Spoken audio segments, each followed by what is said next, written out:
Hello दोस्तों, स्वागत है आज की मेरी इस वीडियो में। आज मैं लेकर आ गया हूँ अर्धवार्षिक परीक्षा 2023-24 सामान्य हिंदी का कक्षा 12 का पेपर। और ये बहुत ही इम्पोर्टेंट पेपर है और ऐसे ही आपके अर्धवार्षिक परीक्षा में ऐसे ही क्वेश्चन पूछे जाने हैं। इसलिए मैं बहुत ही इम्पोर्टेंट जो क्वेश्चन हैं उन सभी का क्वेश्चन का यहाँ पर मैं पेपर लेकर आ गया हूँ। बहुत ही इम्पोर्टेंट पेपर है ये और अधिकतर जगह यही पेपर पूछा जाने वाला है। और इसीलिए मैं आपका इस पूरे पेपर का फुल सोल्यूशन वीडियो ये मैं लेकर आ गया हूँ। तो अगर आप चैनल पे पहली बार आए हैं तो चैनल को सब्सक्राइब कर लीजिए। इस चैनल पे हमेशा आपके बोर्ड एग्ज़ाम से रिलेटेड जो क्वेश्चन पेपर हैं उनका फुल सॉल्यूशन वीडियो यहाँ पर अपलोड करता रहता हूँ। और यहाँ पर वीडियो आपको पसंद आया तो वीडियो को लाइक ज़रूर कीजिए। और यहाँ पर सबसे पहले हम शुरू करते हैं, पहले क्वेश्चन से शुरू करेंगे। यहाँ पर सबसे पहले आप देख लीजिए, इस पेपर का टाइमिंग जो है 3 घंटा 15 मिनट है और पूर्णांक 100 है। जो आपका हिंदी का पेपर 100 पूर्णांक का होता है वही है। फुल मॉडल पेपर आपके एग्ज़ाम के लिए है। तो यहाँ पर आप इस पेपर को अगर आप अच्छे से तैयारी कर लेते हैं तो आपके 95 प्लस ऐसे मार्क्स तैयार हो जाएंगे। और अच्छे से ऐसे ही पेपर का तैयारी करने के लिए चैनल को ज़रूर सब्सक्राइब रखिएगा। तो शुरू करते हैं हम अपने पहले क्वेश्चन से। खंड का के तो निम्नलिखित में से सही विकल्प का चयन करना है। और ये गद्य पर आधारित आपके प्रश्न हैं। 5 प्रश्न गद्य पर आधारित हैं और 5 प्रश्न आपके काव्य पर आधारित हैं। तो यहाँ पर सबसे पहले आपका पहला क्वेश्चन दिया, क्वेश्चन आपका है खंड का में निम्नलिखित में से सही विकल्प का चयन करना है। और यहाँ पर सबसे पहला क्वेश्चन दिया गया है फणीश्वर नाथ रेणु की कहानी है। तो यहाँ पर सबसे पहला विकल्प सही हो जाता है, लाल पान की बेगम फणीश्वर नाथ रेणु की कहानी है। फिर आपका अगला क्वेश्चन यहाँ पर दिया गया है वाग्धरा निबंध संग्रह के लेखक हैं। तो वाग्धरा निबंध संग्रह के लेखक आपके वासुदेव शरण अग्रवाल जी हैं। फिर यहाँ पर आपका अगला क्वेश्चन दिया गया है मेरी जीवन यात्रा की विधा है। तो मेरी जीवन यात्रा की विधा आत्मकथा है।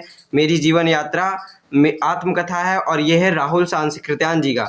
फिर आपका यहाँ पर अगला क्वेश्चन दिया गया है तूफानों के बीच के रचयिता हैं। तो तूफानों के बीच के ये आपकी एक रचना है और ये इसके रचयिता जो हैं वो है रांगेय राघव। फिर आपका अगला क्वेश्चन है बेईमानी की परत किस विधा की रचना है। तो यह है निबंध विधा की रचना है। वैमान की परत आपका निबंध विधा की रचना है। फिर आपका अगला क्वेश्चन यहाँ पर दिया गया है नंबर 2 क्वेश्चन नंबर। यहाँ पर काव्य से ये 5 क्वेश्चन लिए जाते हैं, बहुविकल्पी प्रश्न। तो निम्नलिखित में से सही विकल्प का चयन करना है। तो यहाँ पर फिर इसमें पहला क्वेश्चन दिया गया है दूसरे वाले में रीतिबद्ध काव्य के कवि हैं। तो रीतिबद्ध काव्य के यहाँ पर कवि हो जाते हैं आपके भिखारी दास। तो रीतिबद्ध काव्य के आपके भिखारी दास कवि हो जाते हैं। और ये रीतिकाल में आप याद कर सकते हैं कि केशव भूषण मतिराम बिहारी, इस तरीके से रीतिकाल के ये लोग हैं, रीतिकाल के कवि हैं। और फिर यहाँ पर आपके ये जो बिहारी हैं ये हैं रीति सिद्ध के, और ठाकुर हैं यहाँ पर आपके रीति मुक्त कवि।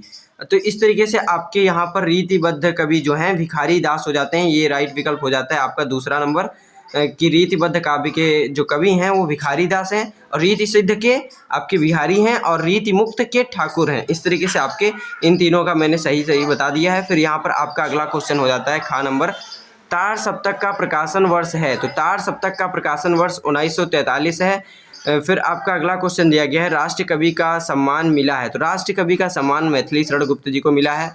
फिर यहाँ पर आपका अगला क्वेश्चन है सूफी काव्य धारा के कवि हैं। तो सूफी काव्य धारा के जो कवि हैं वो हैं जायसी।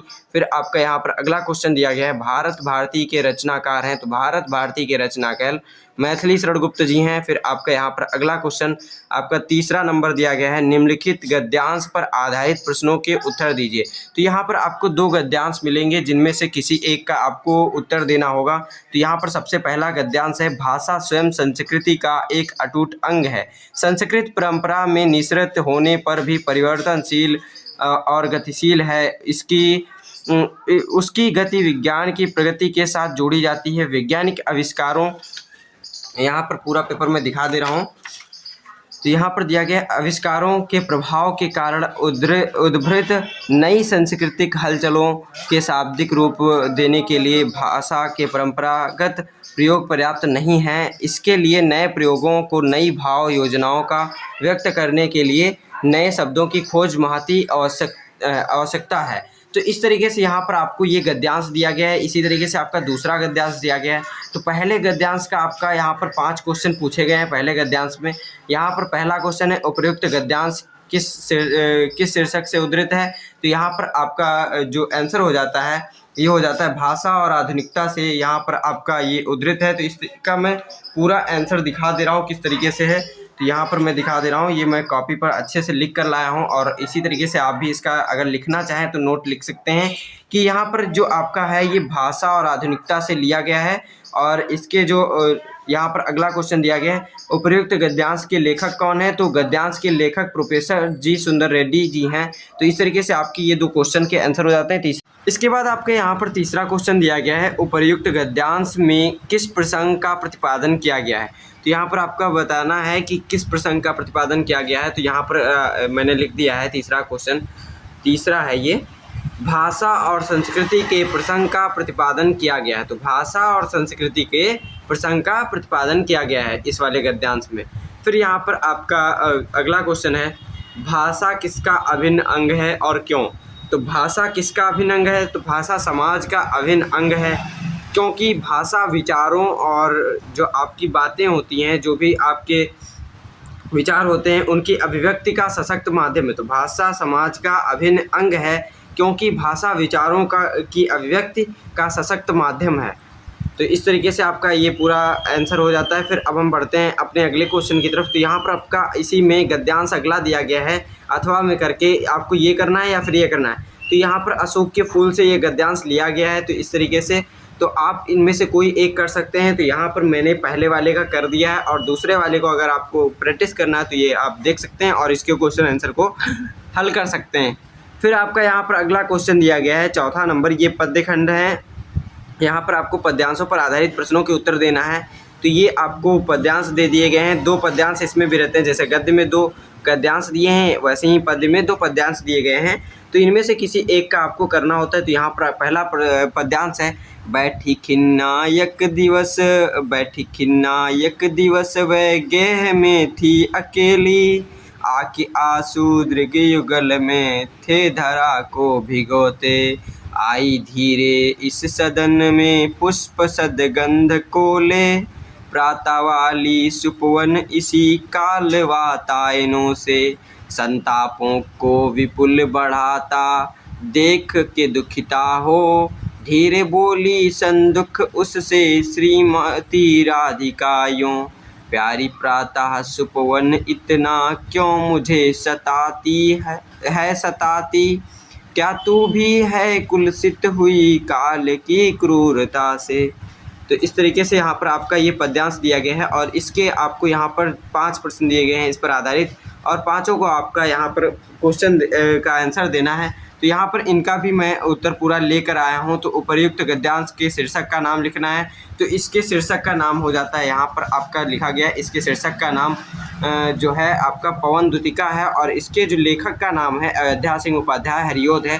तो इस तरीके से आपको यहाँ पर पहले दोनों क्वेश्चन इस तरीके से पूछे गए हैं कि उपर्युक्त गद्यांश का शीर्षक का नाम लिखना है। तो पवन द्युतिका इसका शीर्षक है और इसके रचनाकार जो हैं वो हैं अयोध्या सिंह उपाध्याय हरिओद। फिर यहाँ पर आपका तीसरा क्वेश्चन इसमें इसी में पूछा गया है, इस पद्यांश में किस प्रसंग का चित्रण हुआ है। तो इस पद्यांश में किस प्रसंग का चित्रण किया गया है। तो इसका उत्तर हो जाता है, प्रस्तुत पद्यांश में कवि ने राधा जी के विरह अवस्था के कारण दुखी बैठी हैं इस समय का चित्रण कवि प्रस्तुत करना चाहते हैं। फिर यहाँ पर आपका अगला क्वेश्चन हो जाता है, इस पद्यांश में कौन सा छंद है। तो यहाँ पर आपको कौन सा छंद इसमें है तो ये आपको बताना है। तो यहाँ पर या मंद्रा कांता ये आपका छंद है, इस पद्यांश में मंदा क्रांता छंद है। फिर यहाँ पर आपका 5वां क्वेश्चन दिया गया है, पद्यांश के रेखांकित अंश की व्याख्या कीजिए। तो यहाँ पर आपको ये दोनों लाइनें जो हैं वो रेखांकित हैं, तो इनकी आपको व्याख्या करनी है। जैसे प्यारी प्रातः पवन इतना क्यों मुझे है सताती, क्या तू भी है कुलसित हुई काल की क्रूरता से। तो इस तरीके से इन दोनों लाइन का आपको व्याख्या करना है। तो इस तरीके से मैंने करके यहाँ पर लिख लाया हूँ। तो वह दुखी होकर पवन को फटकार लगाते हुए बोलती हैं कि प्रातःकालीन पवन तू मुझे और क्यों सता रही है। तो इतना यहाँ पर इसका आपको व्याख्या हो जाता है। फिर अगला क्वेश्चन यहाँ पर दिया गया है। तो इसी तरीके से इसमें आपका पद्यांश में दूसरा वाला खंड दिया गया है और इस पर भी आधारित 5 प्रश्न हैं, इसको आप पढ़ लीजिएगा। अब मैं बढ़ता हूँ अगले क्वेश्चन की तरफ। तो यहाँ पर आपका अगला क्वेश्चन दिया गया है, निम्नलिखित लेखकों में से किसी एक लेखक का जीवन परिचय देते हुए उनकी कृतियाँ लिखना है। और इसकी शब्द सीमा जो है 80 शब्दों में आपको लिखना है। तो जीवन परिचय लिखना है और उनकी कृतियाँ क्या हैं वो आपको लिखना है। तो यहाँ पर सबसे पहला ही आपको दे दिया गया है डॉक्टर वासुदेव शरण अग्रवाल, बहुत ही इंपॉर्टेंट है, इनका तो हमेशा आता ही है तो इसलिए इनका ज़रूरी है याद करना। फिर आपका आचार्य हजारी प्रसाद द्विवेदी, ये भी बहुत इंपॉर्टेंट है। कन्हैयालाल प्रभाकर, मिश्र प्रभाकर, तो इस तरीके से ये तीनों दिए गए हैं आपके लेखक हैं और इनका जीवन परिचय और इनकी कृतियाँ लिखना है। तो इनमें से किसी एक लेखक का आप जीवन परिचय कृतियाँ लिख सकते हैं। तो ये भी मैं इसका किताब में दिखा दे रहा हूँ कि किस तरीके से क्या क्या लिखना है। वासुदेव शरण अग्रवाल जी का मैं दिखा दे रहा हूँ, बाकी आप देख लीजिएगा। इसमें यहाँ पर आप देख सकते हैं जैसे वासुदेव शरण अग्रवाल का जीवन परिचय, ऊपर आप हेडिंग डाल देंगे। फिर उसके बाद लिखेंगे वासुदेव शरण अग्रवाल का जन्म 7 अगस्त 1904 ईस्वी को मेरठ जनपद के खेड़ा नामक ग्राम में हुआ था। इनके माता पिता लखनऊ में रहते थे, अतः इनका बचपन लखनऊ में बीता। फिर यहाँ पर लखनऊ विश्वविद्यालय में इन्होंने MA किया और तदंतर मथुरा के पुरातत्व संग्रहालय के अध्यक्ष पद पर रहे।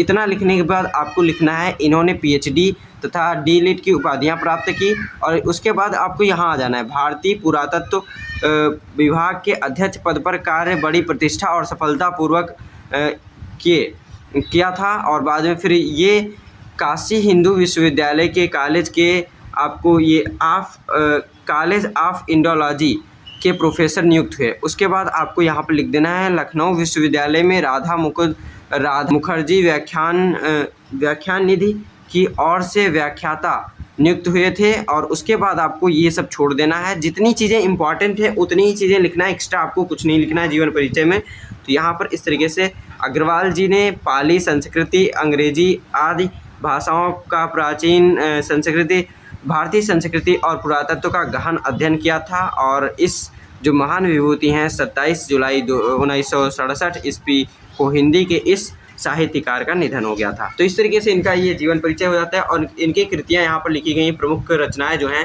पृथ्वीपुत्र, भारत की एकता और कल्पवृक्ष और माता भूमि और वागधरा, इस तरीके से इनकी प्रमुख रचनाएं हो जाती हैं। अब हम बढ़ते हैं अपने अगले क्वेश्चन की तरफ। तो यहाँ पर आपका अगला क्वेश्चन दिया गया है निम्नलिखित में से किसी एक कवि का जीवन परिचय देते हुए उनकी कृतियों का उल्लेख करना है। तो यहाँ पर इस तरीके से आपका मैथिली शरण गुप्त बहुत ही इंपॉर्टेंट है, इनका ज़रूरी याद करना। तो इसी तरीके से आप इनका किताब में से देख लीजिएगा, बहुत ही छोटा दिया गया है। फिर यहाँ पर आपका जयशंकर प्रसाद जी और फिर यहाँ पर अयोध्या सिंह उपाध्याय, हरिओद, तो इन तीनों में से किसी एक कवि का आपको जीवन परिचय और उनकी जो कृतियाँ हैं उनको याद कर लेना है और 80 शब्दों में मात्र लिखना होता है। फिर यहाँ पर आपका अगला क्वेश्चन है, ये मैं बता दे रहा हूँ, बहादुर कहानी के नायक का चरित्र चित्रण करना है या फिर लाठी कहानी की समीक्षा करना है। तो यहाँ पर आपका जो बहादुर कहानी है उसके नाटक का प्रमुख पात्र है उसका चरित्र चित्रण मैं करके दिखा दे रहा हूँ, प्रमुख पात्र का। तो यहाँ पर आपका दिया गया है, तो इस तरफ मैंने लिखा है बहादुर का चरित्र चित्रण। जो आपका बहादुर कहानी है उसका जो प्रमुख पात्र है वो बहादुर है। और यहाँ पर अमरकांत द्वारा लिखित बहादुर कहानी में जो आपका ये बहादुर कहानी है, तो इसमें मुख्य रूप से 4 पात्र हैं। कौन कौन? लेखक या निर्मला का पति। तो लेखक जो है वो है निर्मला के पति, निर्मला पुत्र किशोर तथा पहाड़ी नौकर दिल बहादुर, जिसे निर्मला ने केवल बहादुर नाम दे दिया था। और यही बहादुर कहानी का नायक है। बहादुर के चरित्र की अनेक विशेषताएं हैं जिन्हें निम्नलिखित बिंदुओं के आधार पर देखा जा सकता है। तो बहादुर इस कहानी का प्रमुख पात्र है और इसके जो प्रमुख विशेषताएं हैं वो यहाँ पर लिखी गई हैं कि उसके जीवन की जो प्रमुख विशेषताएं हैं उनका चरित्र चित्रण यहाँ पर आपको कर देना है कि उसके अंदर छल कपट रहित बालक है। तो इस तरीके से आपको इसको लिखना है, बहुत ही इंपॉर्टेंट है। छल कपट रहित बालक है, ये आपको लिख देना है। 12 से 13 वर्ष का नेपाली जो बालक बहादुर बहुत ही भोला है और छल कपट से कोसों दूर है। उसमें ना तो किसी प्रकार की मित्रता या बनावटीपन है और ना ही किसी बात को छिपाने की कला। वह किसी भी बात को बिल्कुल सच एवं स्पष्ट उत्तर देता है। फिर आपका यहाँ पर इसी में दूसरा बिंदु आपको लिखना है कि परिश्रमी है। बहादुर जो है वो बहुत परिश्रमी है। तो बहादुर अत्यंत परिश्रमी लड़का है। वह घर में सभी सदस्यों के अधिकांश कार्यों को करता है और उन्हें करते हुए ना कोई आलस दिखाता है और ना ही कोई अनमनापन वह बड़े ही प्यार एवं जिम्मेदारी के साथ अपने कार्यों को संपन्न करता है। फिर यहाँ पर आपका अगला टॉपिक इसी में डाल के लिखना है कि हंसमुख एवं मृदुभाषी। जो बहादुर है वो हंसमुख है एवं मृदुभाषी है। तो इस तरीके से इसमें आपको लिख देना है, बहादुर हर समय हंसते रहने वाला लड़का है। वह किसी भी बात कहकर अपनी आपको ये नौसांगिक स्वाभाविक हंसी ज़रूर हंसता है। और यहाँ पर आपको और उसकी हंसी में कोमलता है। उसके साथ चाहे कोई कितना ही कठोर व्यवहार क्यों न करे, किंतु वह सदैव मुस्कुराता ही रहता है। तो यहाँ पर इस तरीके से आपका ये हो जाता है बहादुर का चरित्र चित्रण। और यहाँ पर आपका अगला क्वेश्चन दिया गया है, पेपर आप देख लीजिए। अगला क्वेश्चन है स्वपठित खंड काव्य के चतुर्थ सर्ग की कथा वस्तु अपने शब्दों में लिखिए। फिर यहाँ पर आपका दिया गया है स्वपठित खंड काव्य के आधार पर चरित्र चित्रण लिखिए। तो आपके जो जिले में स्वपठित खंड काव्य हो उसके आधार पर आपको उसकी कथा वस्तु का जो चतुर्थ सर्ग है उसकी कथा वस्तु अपने शब्दों में लिखना है, या फिर आपको उसका चरित्र चित्रण करना है। तो इस तरीके से आपको ये स्वपठित खंड काव्य पर आधारित प्रश्न है। तो ये हर एक जिले के लिए अलग अलग होता है। तो यहाँ पर आप देख सकते हैं, इसका भी मैंने किया है, लेकिन ये मैंने किया है रसीम रथी कहानी से, और रसीम रथी जो खंड काव्य है उससे मैंने किया है। तो चतुर्थ सर्ग में कर्ण के महादान की कथा है। तो इस तरीके से यहाँ पर मैंने लिख दिया है। तो इसको आप देख लीजिएगा। फिर अब हम बढ़ते हैं अपने अगले क्वेश्चन पे, क्योंकि ये हर एक ज़िले के लिए अलग अलग होता है, इसलिए मैं इसको इतना ही बस दिखा दे रहा हूँ, इसको मैं पढ़ नहीं रहा हूँ, डायरेक्ट आप पढ़ लीजिएगा। फिर यहाँ पर आपका अगला क्वेश्चन है। तो अगला क्वेश्चन आप देख लीजिए कि निम्नलिखित जो ये आपका आ गया है खंड खा में आपको निम्नलिखित संस्कृत गद्यांशों में से किसी एक का ससंदर्भ हिंदी में अनुवाद कीजिए। तो यहाँ पर आपको संदर्भ सहित आपको हिंदी अनुवाद करना है। तो ये आपका संस्कृत दिया गया है, तो इसका मैंने अनुवाद, और ये देख लीजिए इसका अनुवाद मैंने लिख दिया, और इसका प्रसंग भी आपका जो संदर्भ है वो भी मैंने लिख दिया है। तो मैं दिखा दे रहा हूँ ऊपर से आपको। तो यहाँ पर पूरा आपको देख लीजिए, इसको पढ़ लीजिएगा आराम से। और ये बहुत ही इम्पोर्टेंट संस्कृत का अनुवाद है। ऐसे ही आपके भी अर्धवार्षिक परीक्षा में क्वेश्चन पूछे जाने हैं, तो इनका तैयारी ज़रूर करिएगा। और मैं अटक कर बोल रहा हूँ, इसका ये मतलब नहीं है कि हाँ यहाँ पर दिक्कत हो रहा है। वीडियो में बोलते समय थोड़ा बहुत हड़बड़ाहट होने लगती है, तो इस पर आप ध्यान दीजिएगा। अगर कोई गलती भी हो जाता है तो उसको क्षमा करिएगा। फिर हम आगे बढ़ते हैं यहाँ पर अपने अगले क्वेश्चन की तरफ। तो अगला क्वेश्चन आपका यहाँ पर दिया गया है। अगला क्वेश्चन है, तो इस तरीके से यहाँ पर आपको संस्कृत के 2 खंड दिए गए रहते हैं, किसी एक का आपको कर देना रहता है, इसका आंसर लिख देना रहता है। फिर यहाँ पर आपका अगला क्वेश्चन दिया गया है खा नंबर, निम्नलिखित संस्कृत पद्यांशों में से किसी एक का ससंदर्भ हिंदी अनुवाद लिखना है। तो इसको भी आप अच्छे से देख लीजिए अपने से ही।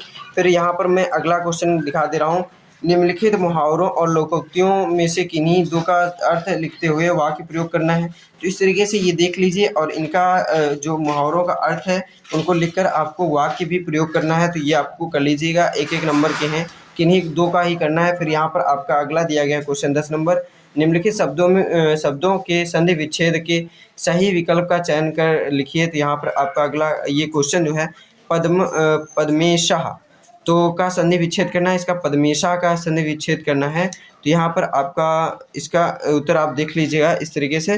फिर अब हम बढ़ते हैं अपने अगले क्वेश्चन की तरफ। यहाँ पर आपको दिखा दे रहा हूँ, तो यहाँ पर महिषा का संधि विच्छेद, तो महिषा का आपको संधि विच्छेद लिखना है। तो यहाँ पर आपका इसका महाधन ईसा हो जाता है। तो इस तरीके से इसका आंसर हो जाता है। फिर आप अगले क्वेश्चन में बढ़ते हैं, तल्लीना का संधि विच्छेद है। तो इसका तल्लीना का आपका जो संधि विच्छेद है वो तद्धन लीना हो जाता है। फिर आपका अगला क्वेश्चन दिया गया है, दिए गए निम्नलिखित शब्दों का विभक्ति और वचन के अनुसार चयन करना है। तो इस तरीके से इनका आप देख लीजिएगा, शब्द दिए गए हैं नाम्न, तो इसका आप जो विभक्ति है और वचन आप देख लीजिएगा। फिर जगत, इस तरीके से आप यहाँ पर देख सकते हैं इतने क्वेश्चन दिए गए हैं। इनका आप कहेंगे तो मैं बाद में करा दूंगा, लेकिन यहाँ पर मैं करोड़ रस और रौद्र रस, ये जो आपके रस हैं उनमें से मैं करोड़ रस का उदाहरण और इसका परिभाषा लेकर आया हूँ। तो ये आप देख लीजिए, यमक अलंकार और सोठा। और यहाँ पर आपको प्रार्थना पत्र भी आप देख लीजिएगा, इसमें मैं दिखा दे रहा हूँ। तो यहाँ पर मैं दिखा दे रहा हूँ, करोड़ रस किसी प्रिय वस्तु या व्यक्ति का अनिष्ट या विनाश से जिस रस की निष्पत्ति होती है वह करोड़ रस कहलाता है। इसका स्थायी भाव शोक होता है। तो इस तरीके से ये करुण रस की परिभाषा हो जाती है। और इसका उदाहरण है खग मृग है मधुकर श्रेणी, तुम देखी सीता मृग नैनी। तो इस तरीके से ये करुण रस का परिभाषा और उदाहरण हो जाता है। फिर यहाँ पर मैंने यमक अलंकार का परिभाषा और उदाहरण दिया हूँ। तो जहाँ भिन्न भिन्न अर्थों वाले शब्दों की आवर्ती हो वहाँ यमक अलंकार होता है। तो यहाँ पर त्रुटि है, देखिए वहाँ में थोड़ा ऊपर चंद्र बिंदु होना चाहिए, तो वहाँ यमक अलंकार होता है। तो इस तरीके से ये आपकी इसका परिभाषा हो जाती है। फिर इसका उदाहरण है रहीमन पानी राखिए बिन पानी सब सून, पानी गए न उबरे मोती मानसून। तो इसकी इस तरीके से परिभाषा हो जाती है। यहाँ पर आप देखेंगे जो पानी शब्द है वो 3 बार यूज हुआ है और तीनों का अर्थ जो है अलग अलग है। तो इसको आप अगर पढ़ेंगे तो ये उदाहरण, ये परिभाषा है और ये उदाहरण है। तो इस तरीके से आपका ये हो जाता है। फिर यहाँ पर सोठा छंद जो है उसका मैं परिभाषा और उदाहरण लेकर आया हूँ। तो यह अर्ध सममात्रिक छंद है, जैसे दोहा होता है उसका उल्टा ये होता है। तो यह अर्ध सममात्रिक छंद है। इसके प्रथम और तृतीय चरण में 11-11 मात्राएं तथा द्वितीय और चतुर्थ चरण में 13-13 मात्राएं होती हैं। पहले और तीसरे चरण में के अंत में गुरु लघु दीर्घ लघु आते हैं। तो यहाँ पर सोठा का दिया है मैंने परिभाषा यहाँ पर लिख दिया है और इसका उदाहरण भी लिख दिया है। तो यहाँ पर यह अर्ध सममात्रिक छंद है। इसके प्रथम और तृतीय चरण में 11-11 मात्राएं तथा द्वितीय और चतुर्थ चरण में 13-13 मात्राएं होती हैं। तो इस तरीके से आपका इसका परिभाषा हो जाता है। और यहाँ पर फिर आगे इस तरीके से इसका उदाहरण मैंने लिख दिया है। जो सुमिरत सिद्धि होय गण नायक करिवर बदन, करहु अनुग्रह सोय बुद्धि राशि शुभ गुण सदन। तो इस तरीके से इसका ये उदाहरण हो जाता है। अब हम बढ़ते हैं अपने अगले क्वेश्चन की तरफ। तो यहाँ पर मैं क्वेश्चन पेपर दिखा दे रहा हूँ। तो यहाँ पर आपका इसी तरीके से बैंक प्रबंधन को व्यवसाय करने के लिए ऋण प्राप्ति के लिए आवेदन पत्र लिखना है, ये पूछा गया है। और या फिर आप इसके अथवा में कर सकते हैं अपने नगर पालिका अध्यक्ष को सफाई व्यवस्था के हेतु प्रार्थना पत्र लिखना है। तो इनमें से कोई एक आप प्रार्थना पत्र लिख सकते हैं। फिर यहाँ पर आपको निबंध लिखना है, तो निबंध इन टॉपिक्स पर लिख सकते हैं। तो इस वीडियो में बस इतना ही। मिलते हैं अपने अगले वीडियो में, तब तक के लिए धन्यवाद।